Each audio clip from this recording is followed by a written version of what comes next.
It's great to have back on the program after I don't know how many years, really. It feels like a long time ago. Holyoke, Massachusetts Mayor Alex Morse, who now also is candidate for Congress in Massachusetts' first congressional district, my old district. I don't live there anymore, but it was my district for a while. Alex, it's great to have you on. Yeah, thanks so much for having me back, David. I think it's been about 9 years. I think it has been that long. Yeah, at the time we were both much younger last time. Yeah. Yeah, but we look the same. We look exactly the same. That's the good news. Yeah, at least for now. 5 more years will be a little different. Anyway, if Trump wins, for sure. Okay, so you're mayor of Holyoke and you're running this Democratic primary campaign. The primary is on September 1st. People should already have requested and hopefully have in hand ballots if they're voting absentee. I know people that have already sent them back in. So this is all sort of happening right now. Talk a little bit about your approach here as someone who is up against a longtime incumbent in Richard Neal, someone that is seen by some as part of the establishment, someone that is seen by others as someone who maybe is doing a good enough job where they would not want to see him replaced. What's your approach here? Yeah, so we launched this campaign about 13 months ago. We knew it would take a great deal of work to build the kind of movement across Western Mass. This is a district of 87 cities and towns, from the hill towns to the Berkshires, rural parts of this district down to urban communities like Springfield and Holyoke. And so, we have a member of Congress now that just is unable to grasp the urgency of the moment on every issue. He's absent, he's unaccountable, and he's been there for over 30 years. And it's a different time than it was in the late 1980s. And it requires a different sort of lens of which we view policy and just different solutions to the challenges that we now have. And so our goal has always been to build a grassroots campaign. We always knew we would get outspent and outraised. And our goal was to make sure that we have the people power, the grassroots campaign, and the resources that we need to defeat this congressman on September 1st. And 12 months later and 13 days out from the election, we are well on our way to doing that. And it's a testament to the people that have just felt forgotten about and left behind by the federal government in recent years. So we'll talk. You've had some big boosts in fundraising over the last 7 days, and we'll talk about the genesis of all of that in a bit. But as you point out, this is a district that includes Springfield, Massachusetts, a city that has very, very different circumstances and problems than places like, I think Huntington is also part of the district, or, another very rural small town with one stoplight, if anything. So, I mean, what Huntington needs and what Springfield needs are two very, very different things. How do you assess working on both? Yeah, and so just yesterday, we announced the support of over 30 rural elected officials and community leaders who feel very much forgotten about and left behind. That the perception now is not only do we have a member of Congress that hasn't had a town hall in the district in over 3 years, but people want a member of Congress that shows up in particular in the hill towns and in the rural parts of the district. And whether you live in Holyoke or Springfield or Huntington or Chester or North Adams, people are feeling again not represented by this current occupant of this seat. And you would never know we have one of the most powerful members of Congress representing us when you look at outcomes. The fact that dozens of cities and towns still are without basic access to broadband internet, that we have public schools closing in the hill towns that can't afford the cost of municipal health insurance. We have hospitals closing, one in North Adams, hundreds of inpatient psychiatric beds closing here in Holyoke and in Hampden County, and Springfield still the asthma capital of our entire country. And I've made a commitment to having a rural desk, making sure that we have a staff and a presence in the hill towns and in the rural parts of this district to make sure that everybody that lives here in Western and Central Mass knows that they have an ally in Washington. So most of my audience obviously doesn't live in the Massachusetts first congressional district, but they live in the United States. And so if you were to become a member of Congress, you would be one of 435 votes on a whole bunch of things that would affect people who are in Florida or Los Angeles or wherever. So I'd like to talk a little bit about your approach to some of the big issues right now that can sometimes be dividing lines when we think about who should be representing us. So, like, for example, big picture, on taxation. We had a tax reform bill in 2017 from the current administration and Republicans. There's a view that taxes should be much higher on some people or lower on others, or whatever the case may be. To pick an issue that is relatable to everybody, what's your perspective on what Congress should be doing on taxes? Yeah, and I'll get to taxes in a moment, but this is a race, and I want listeners to know that has national implications, because I'm challenging the chairman of the House Ways and Means Committee, and I'm not contesting the fact that Congressman Neal has power. He has power as the chair of the Ways and Means Committee, but he's not using his power, number one, to hold this president accountable. He dragged his feet for months to even request the president's tax returns, refused to seize the New York State returns that lawmakers there worked for years to make available. He was one of the last congressional Democrats to embrace and support an impeachment inquiry into this president, and along with Eliot Engel, is the only other Democratic chair in leadership that hasn't had a single oversight hearing on any component of the Trump administration since the Democrats took back the House. And so instead of using his power for oversight, he's using his power to, again, be complicit in many of the priorities of the Trump administration. He is an ardent opponent of Medicare for all, even as millions of Americans are losing their job and their employer-based health insurance. He's the only member of Congress here in Massachusetts that refuses to sign on to the Green New Deal. He, even in the middle of this pandemic, has come out against a monthly recurring payment of $2,000 to the most vulnerable Americans that are being left behind. He has opposed Pramila Jayapal's Paycheck Guarantee Act. And right now, he is literally the number one recipient of corporate money in the entire House of Representatives, more than any Democrat and even more than every Republican. And in regards to taxation in particular, yes, this is a member of Congress, a Democrat, that is openly opposed to a wealth tax. He has supported the carried interest loophole. I mean, the Ways and Means Committee in particular is the committee that should be doing oversight hearings on the 2017 tax package. He has done nothing to address it. He has done nothing to raise the corporate tax rate. Instead, he's using his power to mitigate the possibility politically of achieving a wealth tax. And if we defeat Congressman Neal on September 1st, it's all but assured that there will be a member of the Progressive Caucus that becomes chair of the Ways and Means Committee that supports Medicare for all, that supports the Green New Deal, that supports a wealth tax and a higher corporate tax rate, that we can actually invest in domestic priorities that would make a difference in people's lives here in Western Mass. Okay, but to get back to my question a little bit, let's go even more detailed then. So you mentioned a wealth tax, you mentioned a recurring payment during the pandemic. Our current top marginal tax rate right now is in the mid-30s. Where do you think the top marginal tax rate should be? Do you want to see a higher bracket at 45, 50, 70%, as some other potential future colleagues of yours have suggested? Where would you put that? Yeah, I'm much more in line with Elizabeth Warren's concept of a wealth tax at the wealthiest 1%, be it a penny or two on every dollar over a certain amount of money. And it is criminal in this country that working families and middle-class families are paying essentially more in taxes to the federal government than, folks at Facebook and Google and Amazon. I mean, as a percentage of income, you mean? As a percentage of income, absolutely. And I think we also need to take a closer look at modern monetary theory. I mean, these archaic views of the deficit and government spending.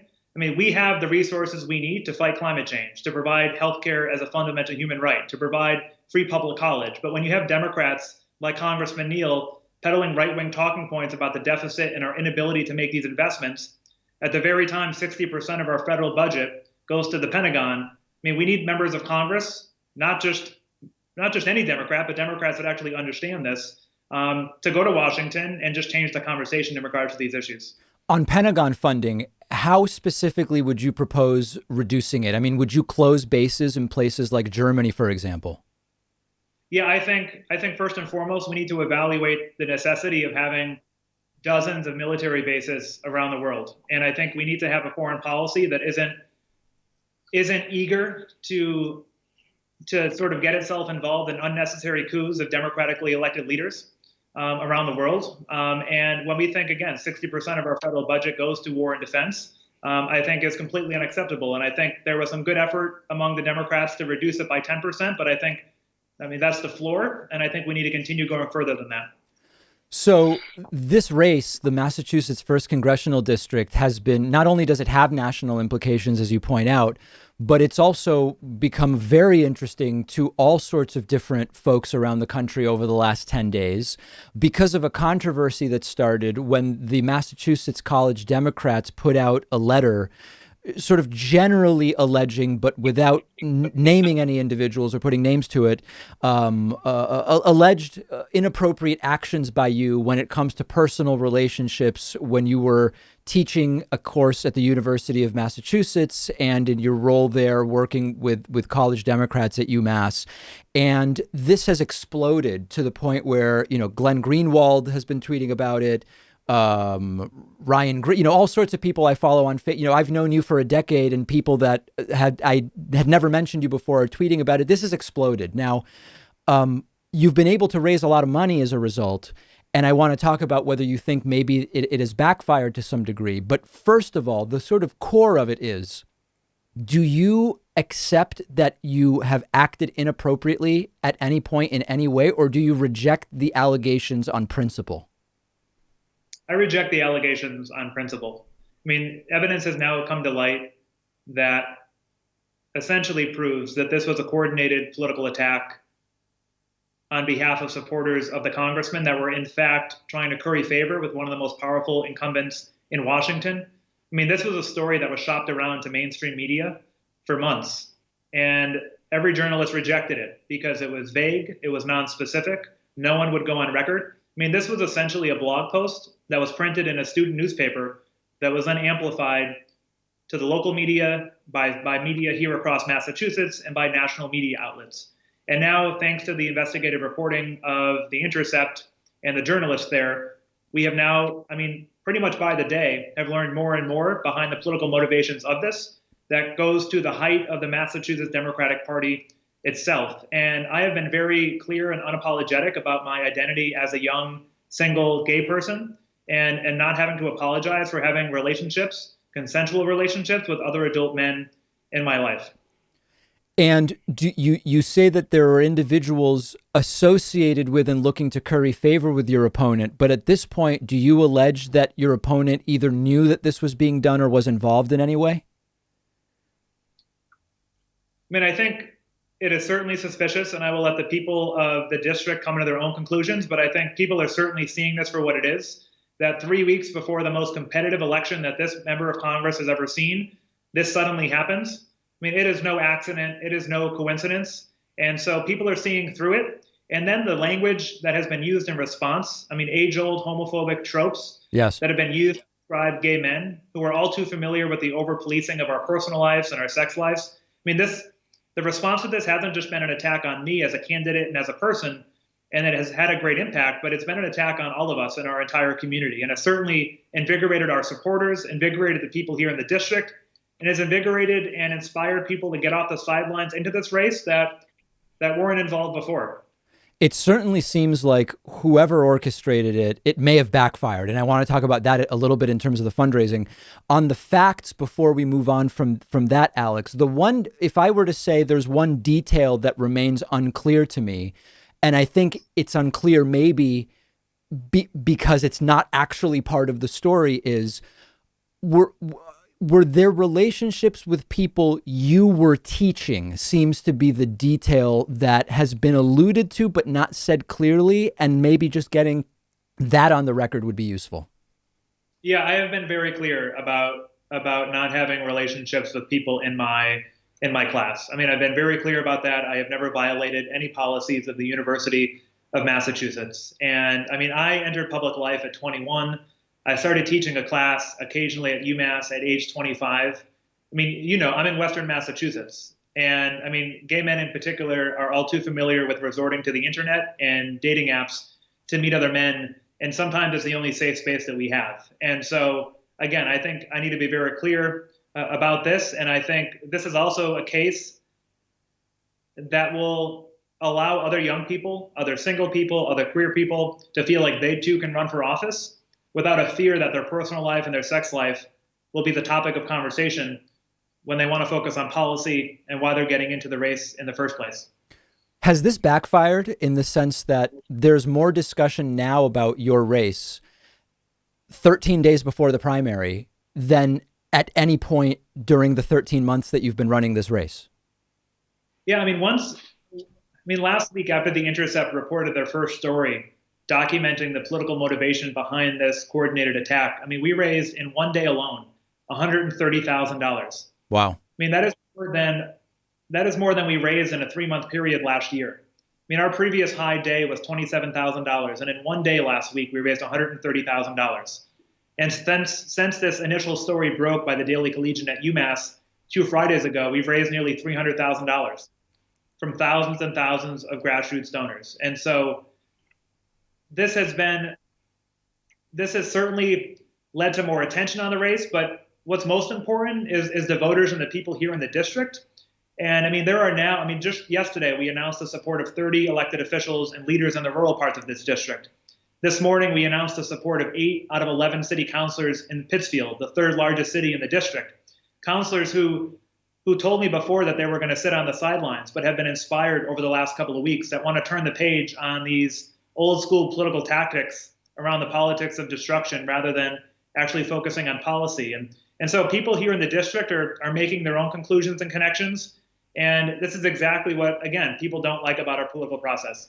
So when you get this influx of money and there's 13 days left, obviously it's great to get money from all over the country, but you really need it in the 1st district because that's where you're running. What is actually done with the money that's raised to get the vote out in your favor when we have 13 days to go? Like, how is the money actually used? Well, listen, we're going up against Wall Street's favorite Democrat. The number one recipient of corporate PAC money with millions of dollars from big pharma, fossil fuel companies, Wall Street firms, credit card companies. And so 100% of our contributions are from people. And so we compete and we invest those resources on making sure we're up on TV and we're up on radio. And we have mail pieces going to the mailboxes of thousands of people here in the district, making sure folks on Facebook and Instagram are seeing ads and videos about the importance of this race. And not only does Congressman Neal have millions of dollars from corporations, but now he has dark money groups and political action committees on his behalf investing in the race. And so we know we're getting outspent and outraised. And so every dollar that we raise right now helps us close the gap to make sure that we can communicate with as many voters as possible before the September 1st election. If you were to ultimately become one of the 435 members of Congress, on the virus, which at this point is affecting people's lives, it's affecting culture, it's affecting the economy. It's affecting everything at this point in time. Are you leaning in the direction of pushing for a coordinated shutdown if there is no vaccine or effective treatment to really try to properly do what maybe should have been done by April 15th? Or where are you on dealing with that?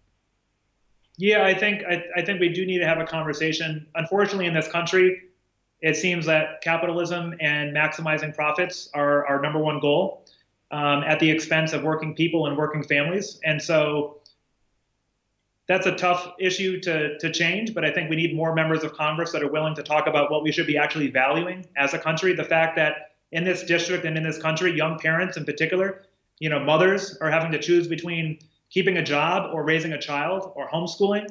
And if they can't go to work, at risk of losing their home, of not putting food on the table, affording their prescriptions. And we have a member of Congress that thinks a one-time payment of $1,200 to people is enough, at the same time that he's helping create a $500 billion slush fund for corporations.